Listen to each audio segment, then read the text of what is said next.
Hi, Trisha. I've got your work up in another window right here. And the first thing I want to do is I want to go straight over to the requirements for this assignment. Specifically, I'm on page week 5, final project part 1. And right down here in the milestones, this very first milestone for week 5, parts 1 and 2, right here, create several thumbnail sketches of various layouts for both the front and the back. Um, and I'm only seeing one iteration I'm sorry, I'm seeing only 2 iterations. So being the word several is used, my recommendation would be to add at least 2 more ideas, because right now you only have 2 ideas for the poster. So again, the word several, I think, means more than 2 each. So my recommendation is I'll settle for 4. So if you wouldn't mind, let's try to generate at least 2 more ideas for the front and the back. Okay. And I'm really not trying to make more work for you because I think you've done an excellent job so far. But I just really want to remain true to the assignment specifications. And I think that stands to reason because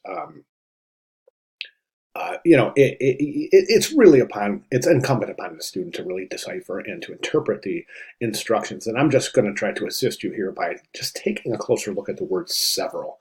And we don't necessarily know what several means, but we know several doesn't mean a couple. So did you see what I'm saying? So my recommendation is to include at least 2 more. Okay, let's go ahead and take a look at what the presentation is great. Really nice job here. The biomaterial is fantastic. You might find yourself reducing the amount of text here, and that's great. It's just a matter of editing. And then over here, the timeline, you've got a lot of information here in the timeline, and that's fantastic. But again, you might consider going through this as we start laying the work out and deciding exactly what is pertinent and what can be passed for. And this is just based on the amount of space we have to work here. Okay, then we have, this is great. Good job with the color palette. Now, one thing I noticed about the color palette is, um, oh no, you're looking really good. It looks like you have sampled your color palette right from the image, and that's very, very, very smart. One thing I'm not noticing in your color palette is some of these kind of gray blues out of this shirt. Other than that, it looks like all of the other colors are well represented in the color palette based on the image, so that's fantastic. Let's go ahead and take a look at the layouts. So I think you have some good ideas, I really do. One of the things I would recommend is this, and this is really important, so just give me a second here and really think about what I'm saying. In your front cover, now this is not an illustrative piece, this is a typographic piece. And the front cover the front of the poster should be very much typographic. So what you've done is you've added this illustration of the guitar, thereby adding meaning via illustration and not typography. If we take a look at the examples,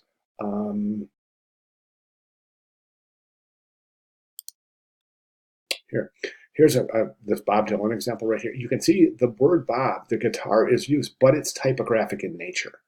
Okay, so it's not just an illustration of a fretboard for a guitar. Do you see what I'm saying? So my recommendation is to try to use any sort of illustration in a way that works in with the typography and it's not standalone illustration. The back looks good. I think this is interesting. One thing I would recommend here though, just to try to keep this as really as true to the instrument that you're depicting here, is to take a look at the guitar neck and see where the dots go on the guitar neck. They're not, like, these are confusing as to a guitar neck. So somehow you're going to want to try to work in the guitar neck if that's what you want to use for your timeline. And I think it's a great idea to use the guitar neck or even the music staff as a timeline. That's a really good idea. But so make it as true appear to be as true to a real guitar neck as possible. The second one is pretty good too. I mean, we've got this kind of configuration that's kind of similar to what we have over here. So just make sure that that is going to end up being a typographic illustration and not a illustration of a guitar with Bob Dylan replacing the neck. Do you see what I'm saying? The type has got to be worked into the illustration.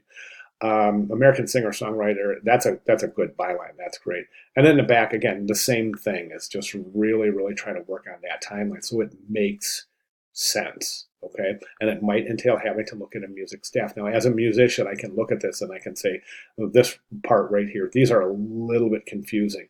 If you're going to use a music staff, you want it to look as close to a music staff as possible. Do you see what I'm saying?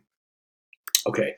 Other than that, I think it's a really fantastic start. So if you have any questions or if I can provide any clarifications, just let me know. But this is a good start. So let's go ahead and try to shoot for at least 2 more iterations for your final submission, for Sunday submission. Okay, all right, great job. Thank you very much. Again, of course, very, very important. If you have any questions at all, please let me know. Thank you.